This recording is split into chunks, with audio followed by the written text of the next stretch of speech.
Mutua, Andrew.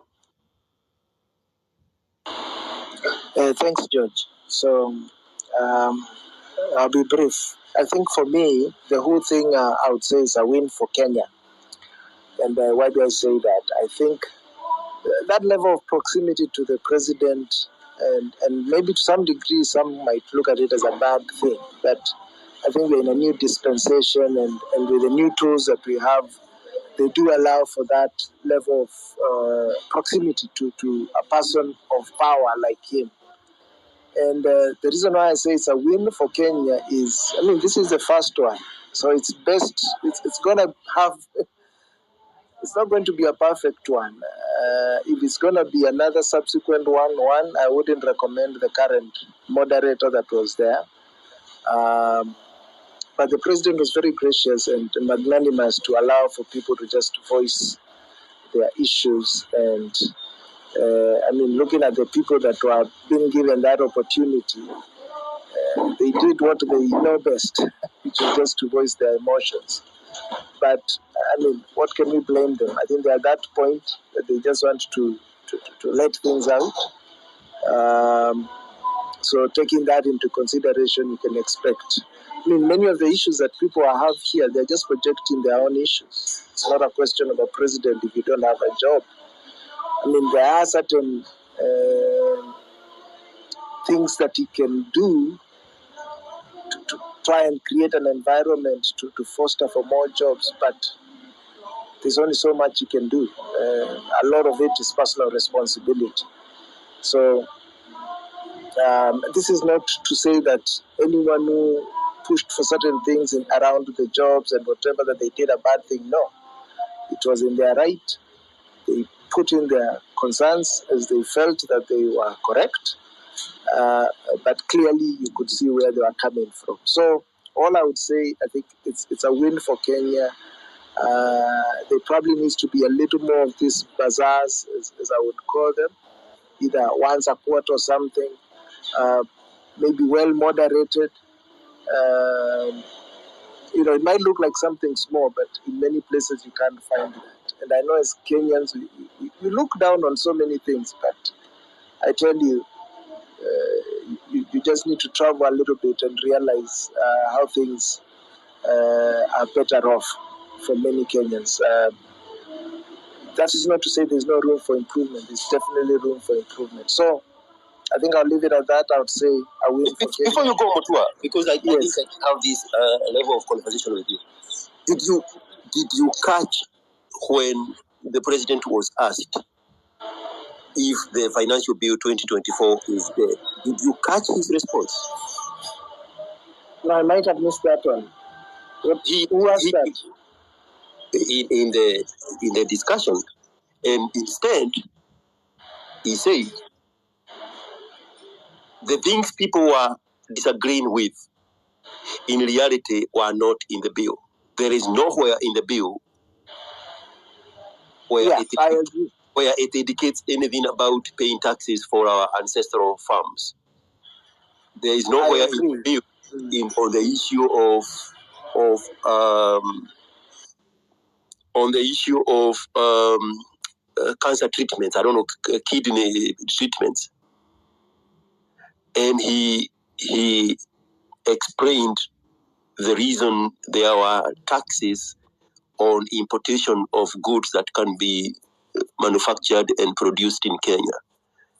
Did you hear what he was saying? Yes, I caught that bit. And even the first person, I think, was one of the speakers here, did mention that throughout the conversations, there was very little that was said of that bill, even though it is said to have been the first thing that people are agitating for. I think when they are given the opportunity now to engage the president, they didn't say anything about it. But having said that, I think there's also a general disquiet about how things are running in Kenya. And this is to say that there were some valid issues overall that were raised. And I think this was that opportunity that many people wanted to feel that their voice was heard. And sometimes it's just that release of the steam that people wanted. But on still on the bill, you are familiar with a case of mistaken identity. Somebody is arrested, and then they can prove that you are not the suspect. Even in the DCI case, there was this guy who was given a tour by an MP called Osoro in Parliament, and his image featured on the top right of the images of the people the DCI suspect were inside Parliament. And then he went and produced evidence that he was in Parliament on June 20th. A case of mistaken identity. You understand what I'm saying right now, right? Yes. So if the president can say you rejected this bill because you were meant to believe these and these and these things were not in the bill, but in fact they are not in the bill, then he can turn around and say, therefore, in reality, you don't have a problem with the bill because those things you thought were there were not there. That's what I heard. And I don't know how many more days to go before the 21 days elapse, but I am 70-30 guessing that the financial bill 2024 is not dead. Yeah, as many people mentioned, the finance bill was basically a trigger. I mean, there are several things that we can level against this government, and those are some of the things that people also voiced. The opulence and George, I need to elaborate on that if you can give me a chance. That many people say it. So, and also just the sense that the president seems to be promising a lot but delivering very little. There's also a problem of communication coming from his end. So there's all these factors, which I think they are all valid. Some, of course, people have put in emotions within those. But objectively, there are real concerns with the government that people had to raise. The finance bill was the route through that.